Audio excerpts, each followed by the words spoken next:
हरियाणा में जल्द ही विधानसभा चुनाव होने वाले हैं।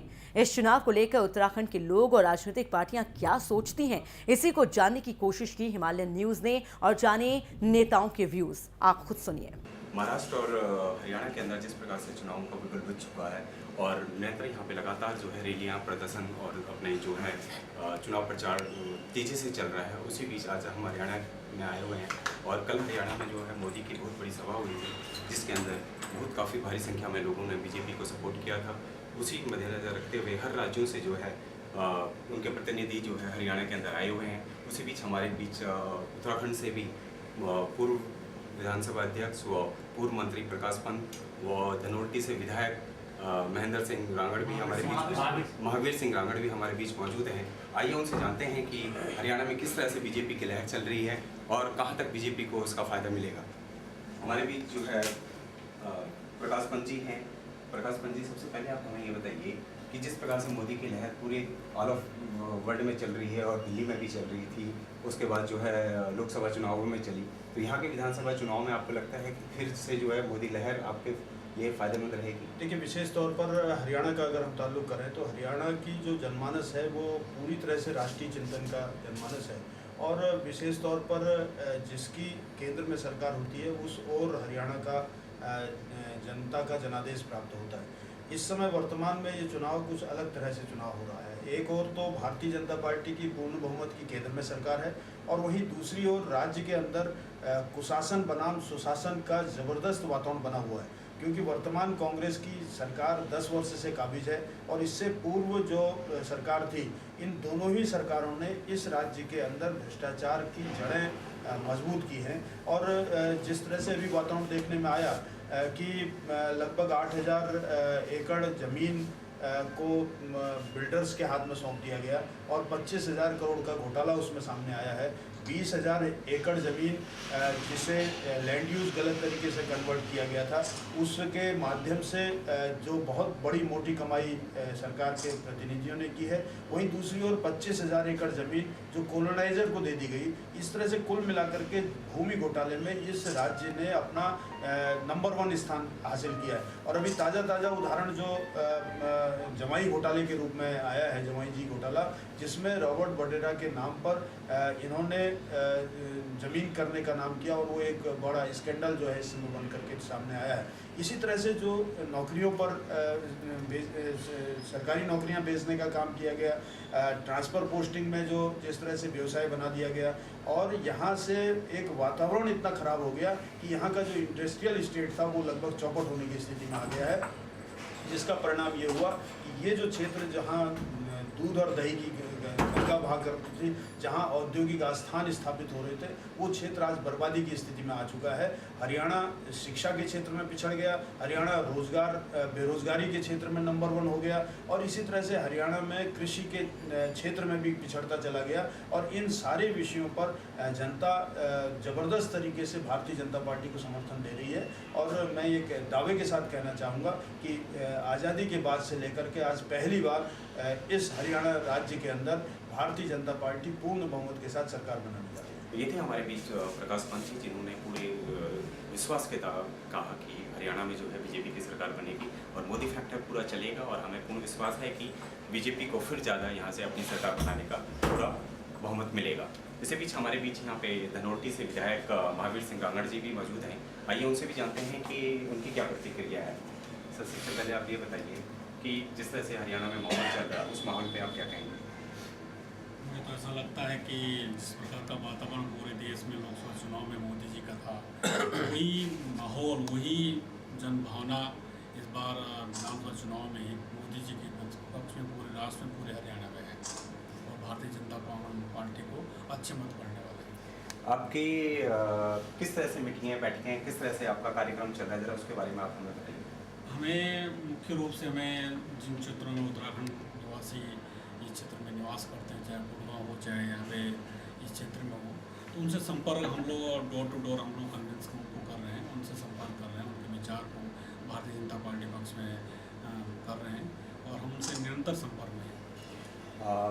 ज़्यादातर लोग कहते हैं कि उत्तराखंडी लोग बीजेपी के ज़्यादा सपोर्टर होते हैं और बीजेपी को ही अपना ज़्यादातर वोट देते हैं। इस पर आप क्या कहना चाहेंगे? ये बात सही है कि उत्तराखंड का बोर्ड पढ़ा लिखा समाज का बोर्ड है और निश्चित रूप से देशभक्ति के आधार पर लोग वोट देते हैं। और मैं समझता हूँ कि इस बार भी पूरे प्रदेश ही नहीं पूरे राष्ट्र में भारतीय जनता पार्टी पक्ष से उत्तराखंड के लोगों ने वोट दिया। निश्चित रूप से इस क्षेत्र में भी इस बार भारतीय जनता पार्टी पक्ष ने वोट डाला। तो हरियाणा में भी जो है मोदी फैक्टर चलेगा और यहाँ पे भी जो है बीजेपी की सरकार बनती हुई नजर आ रही है। मुझे तो पूर्ण आशा है कि यहाँ पे मोदी का पूरा सेक्टर चलने वाला है। जिस प्रकार का वातावरण 2-3 दिन से हम लोग यहाँ पे देख रहे हैं और मोदी जी की आवाज़ को हम लोग बात सुन रहे हैं, मोदी जी की बात को लोग सुन रहे हैं, मोदी जी के विचार को लोग सुन रहे हैं। निश्चित रूप से हरियाणा में भारतीय जनता पार्टी की सरकार बनने जा रही है। अंत में आप उत्तराखंड वासियों को क्या अपना संदेश देना चाहेंगे, किस तरह से वो आएँ और बीजेपी की तरफ जो है अपना मेरा ये संदेश है हरियाणा में जो निवास करें उत्तराखंड वासियों को कि यहाँ पे जिस प्रकार का मत उन्होंने पूर्व में मोदी जी को दिया और राष्ट्र का निर्माण के लिए आप सभी लोग उत्तराखंड वासी और पूरे हरियाणा वासी आप सब लोग मिलजुल के मोदी जी के हाथ मजबूत करने के लिए हरियाणा में भारतीय जनता पार्टी की सरकार बनाने में हम सबका सहयोग है।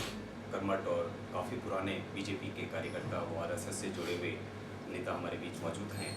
आइए उनसे जानते हैं कि क्या वजह रही कि उनको टिकट नहीं मिल पाया और क्योंकि ये भी काफ़ी लाइन में थे। उत्तराखंडी प्रवासियों में काफ़ी अच्छी बातचीत है और यहाँ कई कुमाऊनी और गढ़वाली संस्थाओं से जुड़े हुए हैं। तो आइए उनसे जानते हैं कि उनकी क्या इस पे राय है। उमेश सिंह जी, सबसे पहले तो आप अपने बारे में बताइए हमें। मैं सन 74 से आरएसएस से जुड़ा हुआ, उसके बाद विश्व हिंदू परिषद में धर्म प्रचार प्रमुख का इसका पलवल जिले का दायित्वधारी रहा और उसके बाद हमारी कुमाऊं भ्रात मंडल फरीदाबाद में जगह कम थी, वहाँ 1500 गज में हमने वृद्धाश्रम बनवाया है और मंदिर को एक अच्छा लाभ मिल रहा है उससे। उसके बावजूद कुमाऊं सांस्कृतिक मंडल का भी मैं आजीवन सदस्य हूँ और कुमाऊं भ्रात मंडल का भी मैं गुड़गांव का भी मैं आजीवन सदस्य हूँ और उत्तराखंड महासभा का भी मैं आजीवन सदस्य हूँ। तो इस बारी जो है आपने विधानसभा टिकट लेने के लिए खुद उम्मीदवारी अपनी की है, लोगों ने आपको जो है अप्रोच किया कि इस बारी आप जो है इतने समय से उत्तराखंड की सेवा कर रहे हैं तो आप जो है अपनी दावेदारी करें? लोगों ने कहा और मैंने भी दावेदारी प्रस्तुत की उसमें, तो इतने दिन से मैं लगा हुआ था। लेकिन पार्टी के पास एक टिकट होता है, उम्मीदवार बहुत होते हैं, अति महत्वाकांक्षी लोग विद्रोह कर जाते हैं। हमें तो आरएसएस और विश्व हिंदू परिषद ने ये सिखा रखा है कि हम जिएंगे पार्टी और देश के लिए। वर्षों पुरानी संस्था है, 1962 से यह संस्था चलती आ रही है और इसके 18,000 से भी ज़्यादा कार्यकर्ता इस संस्था में मौजूद है और इनके कई स्कूल, सिलाई सेंटर, मंदिर संस्था द्वारा चलाए जाते हैं और सारे उत्तराखंडी लोग इनसे जुड़े हुए हैं और हर पार्टी चाहती है कि इनका वोट बैंक अपनी ओर आकर्षित करें, अपनी ओर खींचे, जिसके लिए सभी पार्टियां जो है इनको अपनी ओर रुझान करने में लगी हुई हैं। आइए हम जानते हैं कि आखिर गढ़वाल सभा का क्या रुझान है इन चुनावों में, वो किसकी ओर अपना पक्ष रखेंगी। इस बीच हमारे बीच आज यहाँ पे गढ़वाल सभा के जो है अध्यक्ष राकेश घड़ियाल जी मौजूद हैं, साथ ही PN भट्ट जी हैं, संस्था के कई लोग हमारे साथ यहाँ पे मौजूद हैं, प्रताप सिंह बागड़ी, सतीश रावत, योगेश बुढ़ाकोटी, भोपाल सिंह गुसाई, प्रेम सिंह पटवाल, PN बिस्ट, बलवंत सिंह नेगी, विनोद नेगी, वीरेंद्र सिंह नेगी, गजेंद्र सिंह राणा और विनोद नोटियाल। आइए हम जानते हैं कि सबसे पहले कि आखिर गढ़वाल सभा क्या इन चुनावों में अपना पक्ष रखती है और वो क्या सोचती है इन चुनावों के बारे में। तो सबसे पहले हम राकेश घड़ियाल जी से पता करते हैं, सर इन चुनावों में आपका क्या रुझान रहेगा और आपकी गढ़वाल सभा की क्या भूमिका रहेगी? सबसे पहले तो हमारे गढ़वाल सभा के उद्घाटन का वेलकम। और हमारी जो गढ़वाल सभा है ये व्यक्तिगत किसी भी पार्टी के साथ नहीं लगी हुई है, जो भी है हमारे जो समाज के हित के लिए कार्य कर रहे हैं, हमारी संस्था उसके साथ लगी हुई है, चाहे वो किसी भी पार्टी से। PN जी, आप हमें ये बताइए, PS भटवाल जी, अब हमें ये बताइए कि संस्था का थोड़ा अपना बैकग्राउंड थोड़ा गढ़वाल सभा का हमें बताइए। ये सर एक्चुअल में हमारी संस्था जो है 1962 में गठन हुआ था, 1975 में तब से लोग सभी संस्था में समाज के काम के लिए काम करते हैं। 1983-84 में 1990 में पब्लिक स्कूल में जिसमें हमारे बच्चे इंग्लिश मीडियम में पढ़ सके, इसलिए कि इसका कंडक्ट किया जाता है। आज जो है हमारी 6 ब्रांचेज जो है पूरे परिवार लागू कर रहे हैं, 10+2 यानी आपकी यहाँ पे जो है गढ़वाल सभा काफ़ी पुरानी है और इसमें काफ़ी उत्तराखंडी लोग जुड़े हैं। उत्तराखंडी कम से कम 2 लाख यहाँ पे उत्तराखंडी अभी निवास है। उसमें जो है 18,000 हमारी जो है आजीवन सदस्य जो कि वोट के माध्यम से मवेदान चुनाव को हम चाहते हैं कि आजकल जैसे चुनावी माहौल चल रहा है, तो आने वाला टाइम अभी तो जैसे भी है, लेकिन आने वाले वक्त में हम अपना नेतृत्व के लिए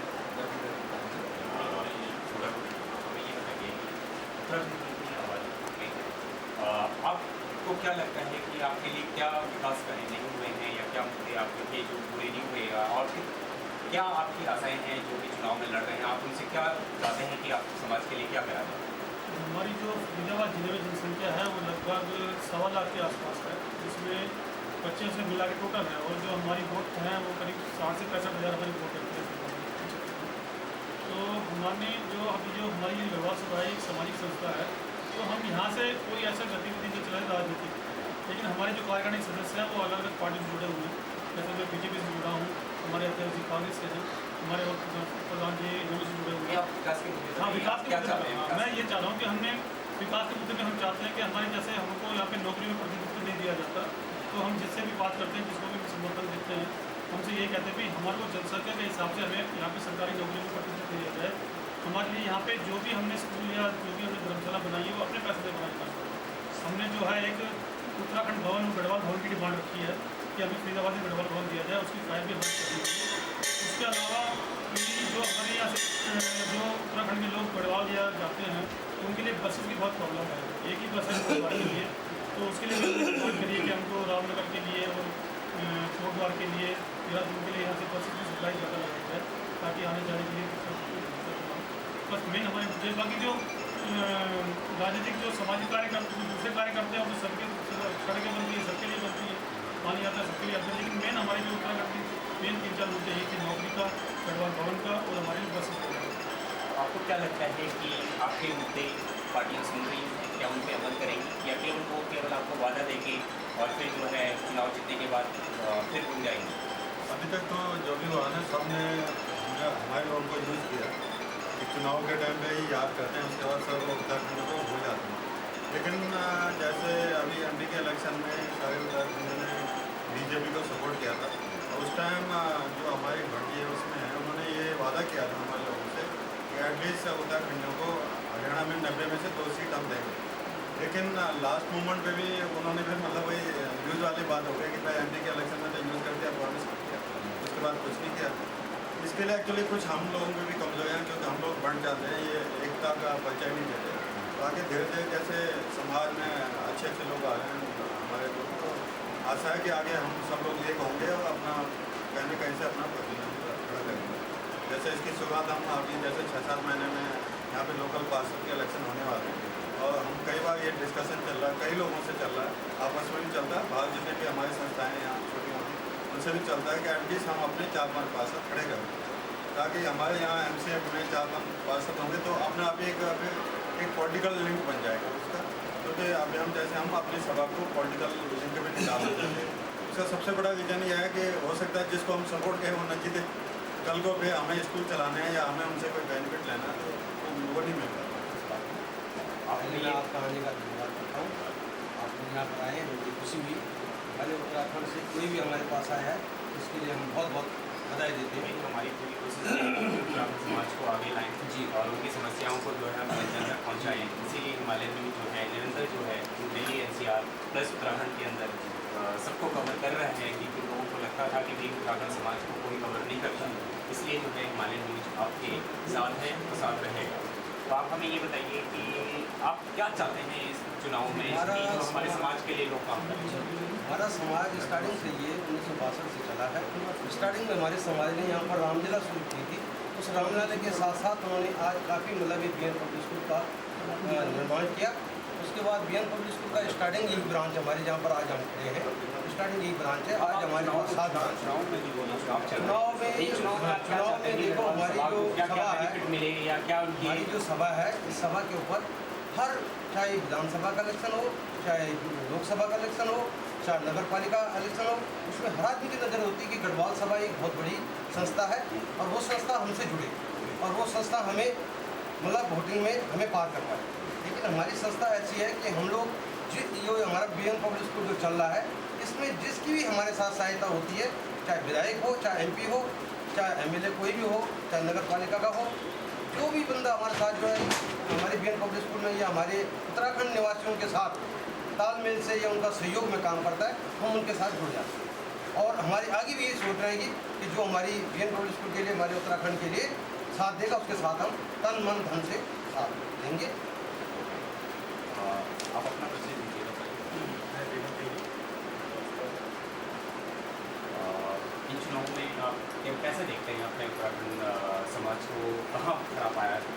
आपको क्या लगता है कि हर पार्टी आपका यूज करती है या आपके लिए कुछ कार्य भी करती है? नहीं, तो सच है कि सारी पार्टियाँ हमारी, हम लोग आते हैं चले जाते हैं, हम ऐसा ही करेंगे वैसा करेंगे। और आज सब ने भी देखा कि सब आते हैं बोलते तो हैं, लेकिन कुछ करते नहीं है। कुछ हम लोग भी है कि इधर उधर हो जाते हैं, सामाजिक लोग हैं इसके साथ जुड़े चीज़ के साथ चलते हैं। हम आने वाले टाइम में सोचेंगे कि भाई एक अपना प्रतिनिधि बनाएंगे उसमें आगे।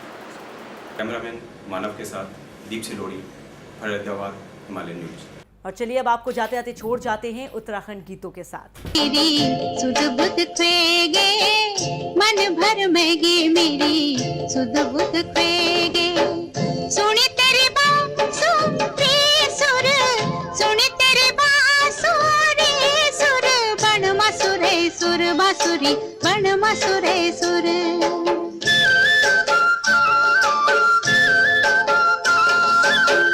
मन भर मैगे मेरी सुध बुध खेगे, मन भर मैगे मेरी सुध बुध खेगे। सुनी तेरी बांसुरी सुर, सुनी तेरी बांसुरी सुर, बन मसुरे सुर बांसुरी, बन मसुरे सुर, बन मसुरे सुर बांसुरी, बन मसुरे सुर।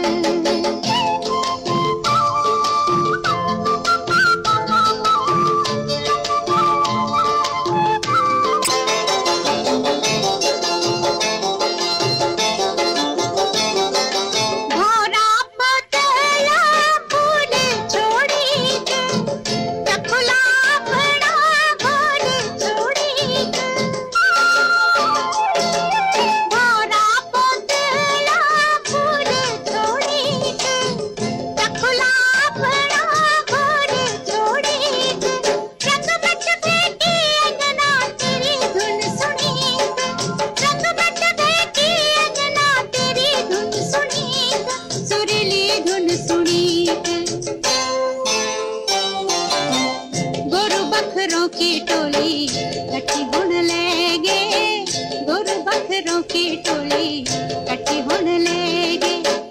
सुनी तेरी बांसुरी सुर, सुनी तेरी बांसुरी सुर, बन मसुरे सुर बांसुरी, बन मसुरे।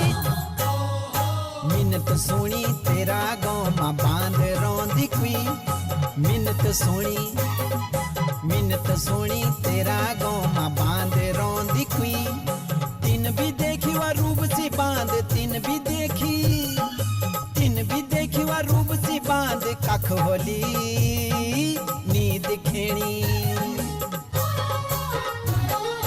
नींद भी सुनी तेरा गाँव मां आँखन देख दुखुई, नींद भी सुनी, नींद भी सुनी तेरा गाँव मां आँखन देख दुखुई। तेरे सामने खड़ी च बांध, तेरे सामने, तेरे सामने खड़ी च बांध, पर कोई नींद खेणी रे, नींद खेणी।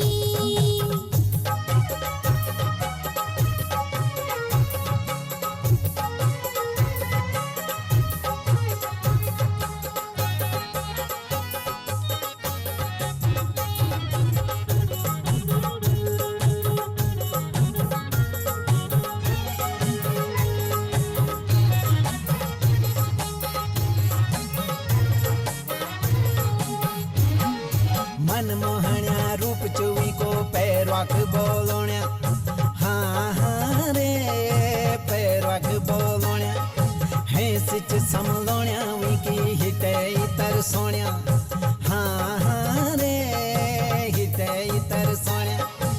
मनमोहण्या रूप चुवी को पैरवक बोलोण्या रहे सिच समलोण्या विकी हिते इतर सोण्या अनमनी भांति वा बांध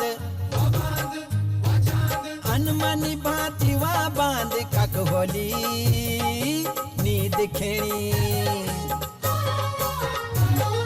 पीड़ी पीड़ी न मानाली माया मा रोसाई बांध माया नहीं मानाली हाथ जोड़ी न सो भेटी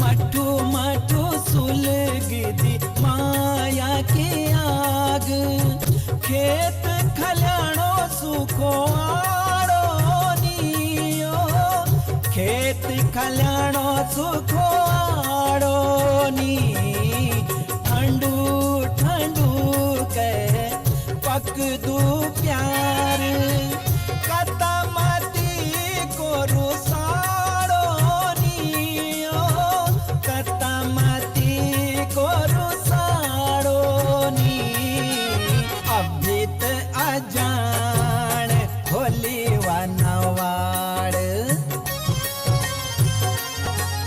अभित अजान होली वनवाड़ जान दा जानाली माया मा रोसाई वा बांध माया नहीं मानाली हाथ जोड़ी न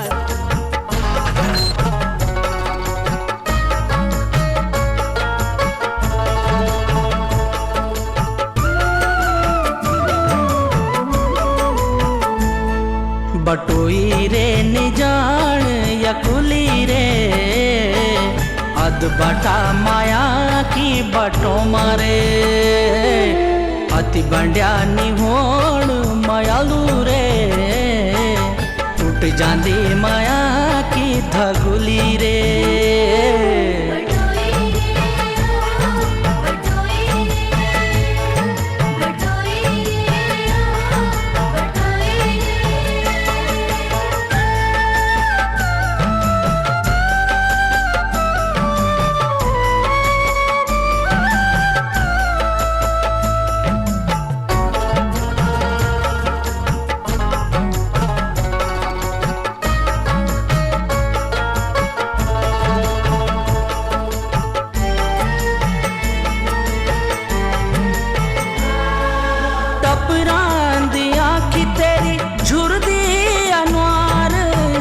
सा लगीचा कैकी जगवाल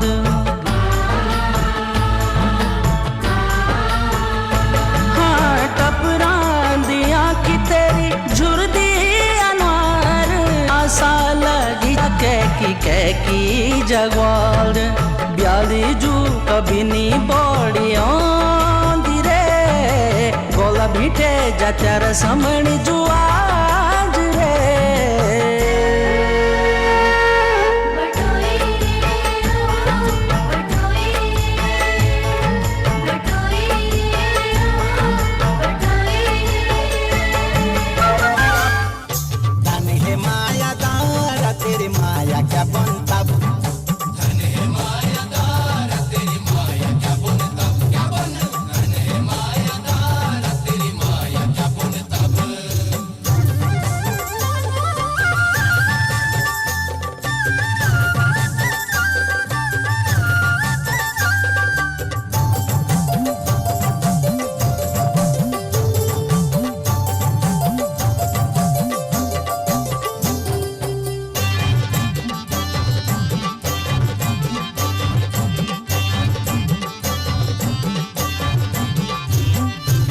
छिछियो के चासनी चखे के तन माया जाल मखसायो में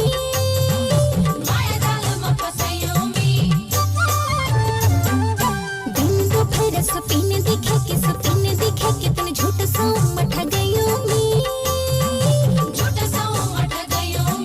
तैनी ठगा देखे फांस फसो दिया बात बनो दिया धन रे माया दार तेरी माया क्या बन तब धन रे माया दार तेरी माया क्या बन तब धन रे माया दार तेरी माया क्या बन तब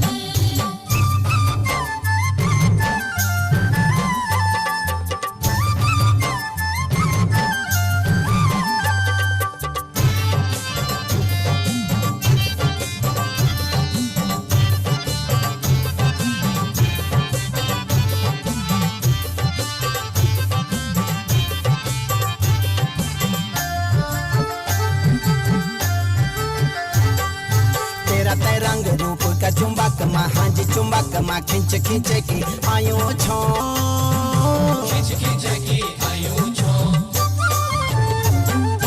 तेरा क्रोधन तो पट मारे सुन रे दगड़िया बात सुनी जा मेरी सुन रे दगड़िया बात सुनी जा मेरी जिकुड़ी मनो तेरू लेख्यो चा आख्यो छाप तेरी सच माना न मान गेला तुई महाजा जिया मेरा सच माना न मान गेला तुई महाजा जिया मेरा माछी में पानी जनु तू फूल छाओ में तो मेरे घोरू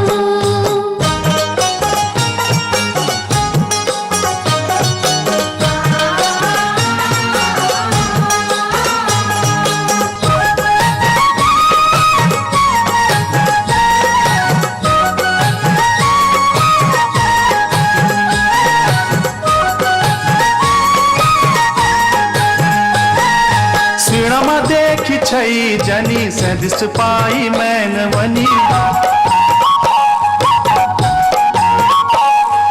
ना पितोली की साचा मा ढड़ी मन का ख्यालू मा छई जनी सीणमा देखी छई जनी सदिस पाई मैन वनी ना पितोली की साचा मा ढड़ी मन का ख्यालू मा छई जनी राजुली सी बांध छई तू सरुली को मैण मेरी राजुली सी बांध छई तू सरुली डाली मूड़ माँ बैठू छौकन डाली मूड़ माँ पछाड़ ले हे मेरी माँ जी पछाड़ ले हे मेरी माँ जी तेरा वार द्वार रिटूणू चा तेरा वार द्वार रिटूणू चा चकुली सी पराण ये माजी चकुली सी पराण ये माजी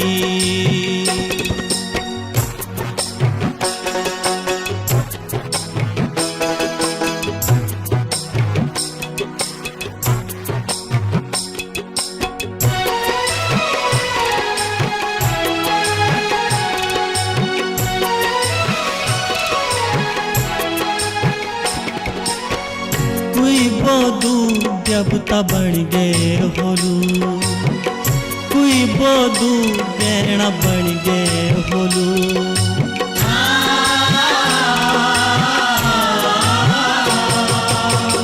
कोई बोदू देवता बन गए होलू कोई बोदू गहना बन गए होलू कोई बोदू स्वर्ग पहुँच गए होलू यखुली बणु बणु माँ डब खून छो यखुली बणु बणु माँ डब खून ब्याली तक जो भिटेंदा छाया मीमा, ब्याली तक जो भिटेंदा छाया मीमा।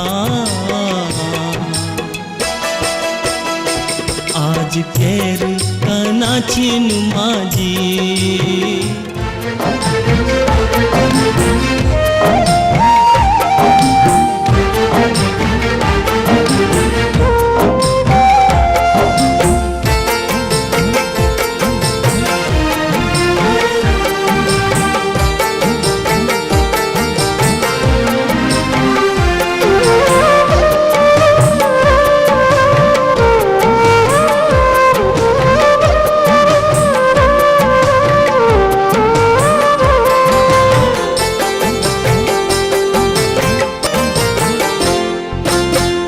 ब्योला बणी की पोलूमी, ब्योली बणी की तुरे, ब्योला बणी की पोलूमी, ब्योली बणी की तुरे। वे थे सोचिन म्यारा, वे थे सोचिन म्यारा, दगड़ा तू मेरी रे, दगड़ा तू मेरी रे।